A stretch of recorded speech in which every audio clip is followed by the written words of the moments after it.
ini boleh dicoret-coret ya. Yang depan bisa kalian tulis kelas sama nama kelompok sama absennya. Sudah? Tak mulai ya. Tadi yang fase 1 stimulasi coba dibuka. Masih nulis nama? Masih. Ya, wes nulis dulu. Udah Dek nulis namanya? Sudah. Terus tadi itu kan sudah dijelaskan tentang fase 1 ya, fase 1 stimulasi.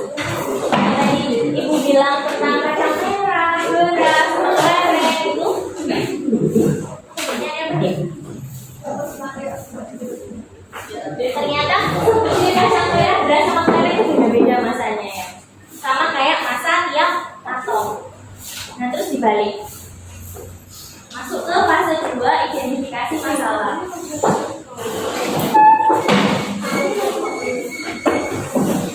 Nanti coba dibaca fenomenanya.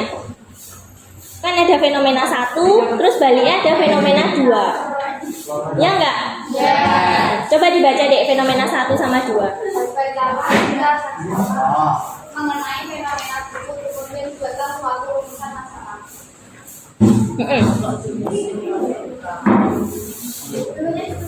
Iya. Ketika pergi ke pasar, Anda akan menjual kacang merah, beras, dan lereng. Jika Anda menyentuh satu butir kacang merah, satu butir beras, dan satu butir lereng, bukannya masanya berbeda walaupun sama-sama satu butir. Masa satu butir kacang merah, beras, dan lereng berbeda-beda karena masa tiap butir itu berbeda. Lalu bagaimana dengan atom? Apakah berbeda-beda setiap atomnya? Tadi kalian punya jawaban apa Dek? Tadi kalian kan tak tanya, kalau misalnya satu butir itu berbeda-beda, terus masa atomnya berbeda-beda enggak? Nah, itu bisa kalian tulis di hipotesis. Kalian pernah nulis itu enggak sih Dek, makalah tentang rumusan masalah itu apa, hipotesis itu apa, pernah? Pernah ya? Tenang loh, masih jawab satu toh. yang ngerjain juga itu toh. Tahu nggak Dek rumusan masalah itu apa? Ya, jadi rumusan masalah itu adalah kalian membuat pertanyaan yang nantinya akan kalian jawab sendiri. Lah jawaban kalian sendiri itu namanya hipotesis. Paham? Jadi di bagian rumusan masalah itu kalian nanti menuliskan pertanyaan yang akan kalian jawab sendiri. Misalnya pertanyaannya, apakah massa setiap atom berbeda? Terus jawabannya ya, hipotesisnya ya, kayak gitu. Nah, terus nanti dari jawaban kalian itu nanti dibuktikan. Dibuktikannya nanti habis ini kita lihat video. Kayak gitu, paham? Ada yang belum paham? Gak apa-apa Dek, jujur. Paham ya? Oke, silakan ditulis kalau gitu. Ditulis rumusan masalahnya sama hipotesisnya.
Dek, sudah?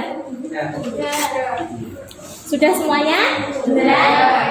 Terus nanti masuk ke, tadi udah ya fase 2 yang fenomena 1, fase 2 yang fenomena 2 sudah semua. Terus masuk ke fase 3. Tadi kan kalian tulis rumusan masalahnya sama hipotesisnya. Jadi kalau misalnya kalian punya jawaban sementara, kan nantinya kalian belum tahu jawaban kalian benar apa enggak ya? Iya. Nah, sekarang kita sedang di fase 3 yaitu pengumpulan data. buat membuktikan apakah hipotesis kalian itu benar apa enggak. Nah, caranya membuktikan gimana? Berarti kalian mengolah data atau mengumpulkan informasi.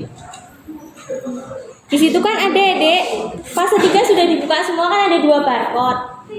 Nah, itu bisa kalian nanti bisa di-scan di rumah ya. Sekarang tak tontonin aja di sini.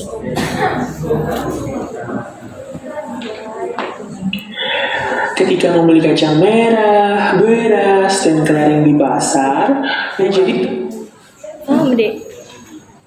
Enggak. Jadi gini, tadi kan kalian bilang kalau atom itu punya massa yang berbeda-beda. Nah, massa atom itu bisa disebut sebagai AR atau disingkat sebagai massa atom relatif. Kenapa kok ada massa atom, ada massa molekul? Atom aja punya massa. Jadi dia tuh satu kan tadi. Atom itu kan satu unsur yang nggak bisa dibagi. Nggak bisa dibagi, tapi dia bisa bergabung. Enggak? Nah, atom yang bergabung itu menjadi apa nih? Kalau satu aja itu punya massa, berarti kalau dia bergabung juga punya massa dan massanya lebih besar. Cara gitu kalian masing-masing ini punya berat badan masing-masing. Terus nek kalian nimbang bersama-sama sama teman, massanya lebih besar kan? Iya. Nah, ini namanya adalah MR. Cuma beda kata depannya. A dari kata atom, M dari kata molekul. MR berarti apa? Massa molekul. Nah, kalau kalian ditanya massa dari H, berarti itu apa? AR apa MR? Kalau massa H2O berarti apa? Sip, pinter. Nah, untuk mencari massa atom relatif atau AR, kamu bisa melihat di tabel sistem periodik unsur. Lalu, bagaimana dengan mencari MR atau mencari massa molekul relatif? Jadi ini maksudnya adalah kalau misalnya kalian itu kalau mau mencari AR kan tinggal lihat tabel SPU. Di buku apa di internet kan ada. Lah, kalau kalian disuruh mencari MR kan nggak ada di tabel SPU toh. Terus gimana cara mencarinya, Dek? Kan tidak bisa dilihat langsung ya di Bener ini jawabannya temenmu, unsur tambah unsur. Tapi kan kadang unsur itu punya indeks ya. Nah, berarti nanti dikali indeks. Ya, kita coba nonton terus. tabel. Berarti bagaimana ya? Untuk mencari massa molekul relatif ada rumusnya. Rumusnya adalah indeks dikali AR. Coba lihat tabel SPU. Berapa massa atom relatif atau AR dari atom H dan atom O? Mari kita baca. Massa atom relatif H adalah 1. Massa atom relatif O adalah 16. Maka berapa massa molekul relatif dari senyawa H2O? Nih, coba dipahami dulu soalnya, Dek. Paham nggak sama soalnya? Sajikan suatu AR, nilai ARH itu adalah 1, nilai ARO adalah 16. Nah, terus kalian disuruh menghitung MR dari senyawa H2O. Coba tak tulis. H2O itu kan terdiri dari unsur H sama O ya. Makanya di situ diketahuinya adalah unsur AR unsur H sama AR unsur O.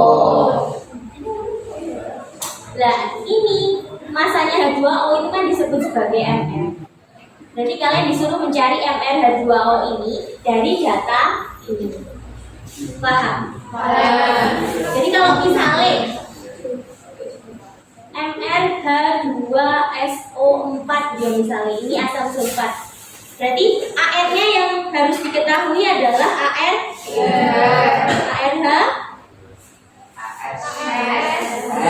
Sama kayak gitu ya.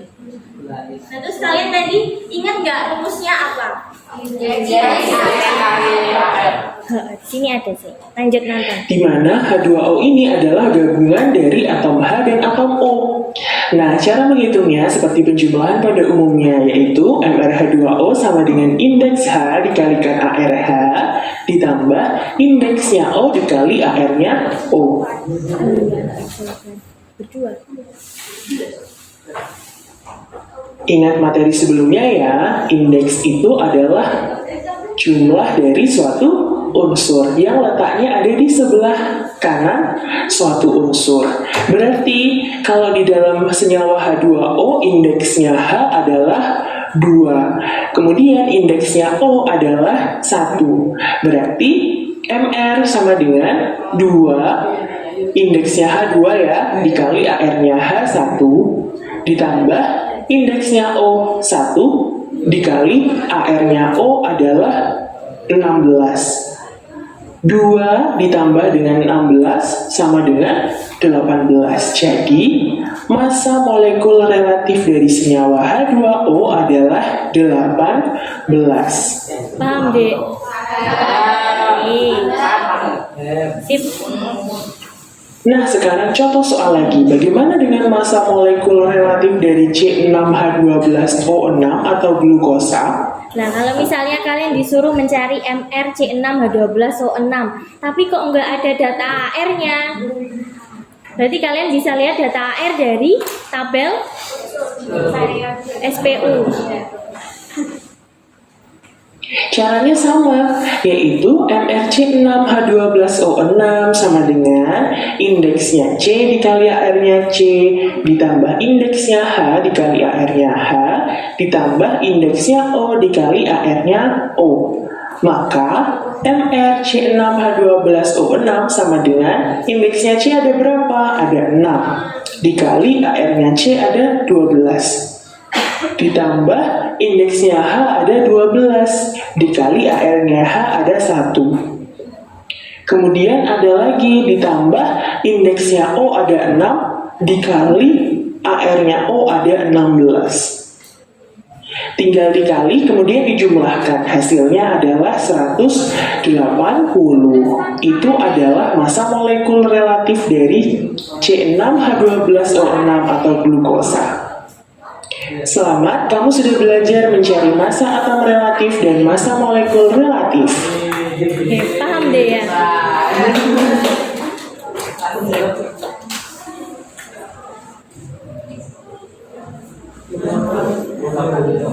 Oke, bisa dilanjut. Kan itu ada 2 barcode ya, Dek. Ini video yang satunya. Yuk diperhatikan lagi ya.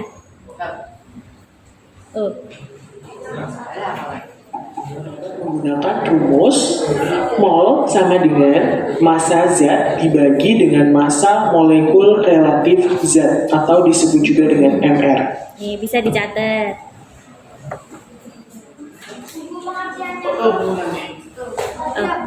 Dari pengertiannya mol. Tutupannya. Jadi itu ada soal jika satu botol air memiliki massa 320 gram, maka berapa jumlah mol H2O di dalam satu botol tersebut? Maksudnya adalah, jadi di dalam botol itu airnya jumlahnya 320 gram. Biasanya kan mili ya, tapi ini buat biar gampang jadi gram loh. Hilang. Biar gampang jadi gram aja. Berarti masanya air itu 320 gram. Terus kalian disuruh menghitung berapa mol H2O di dalam satu botol itu. Paham?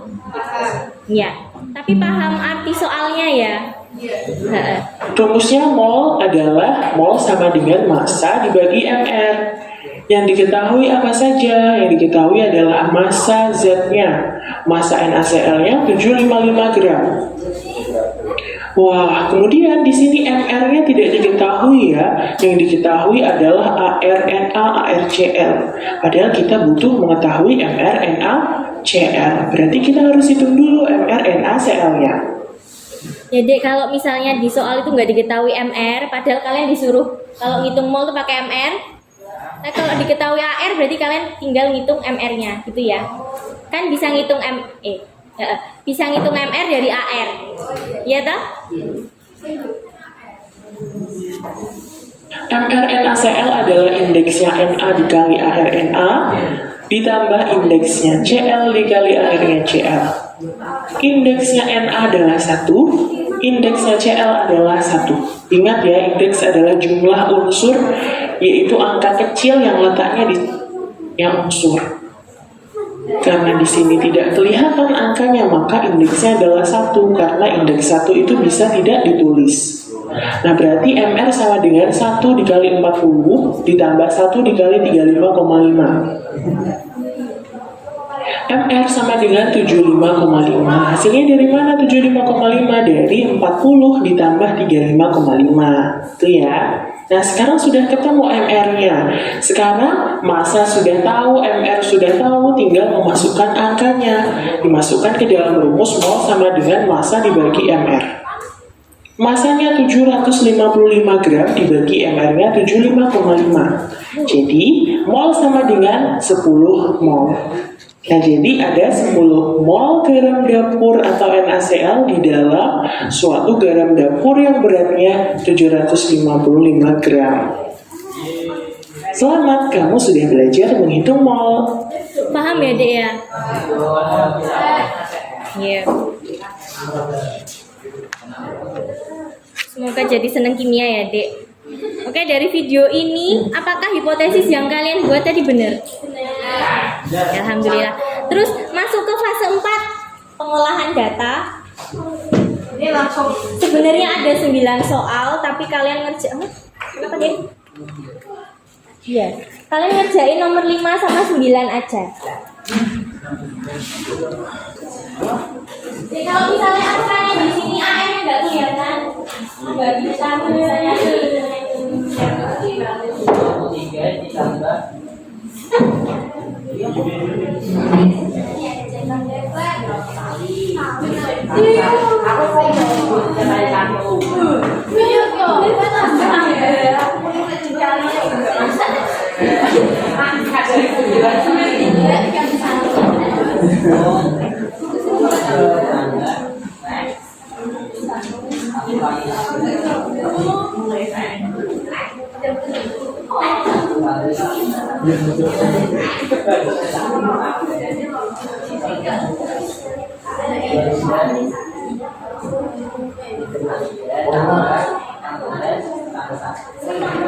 coba sih, Dek, nomor 5 sama 9 ada yang mau maju ke depan nggak?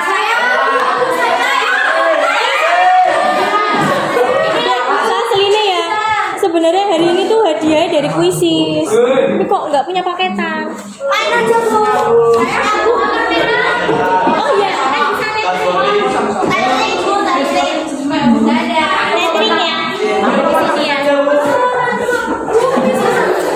Beda jawabannya. Ya, semua sudah tahu caranya ya. Oke, yuk Dek, main kuisis yuk. Ini.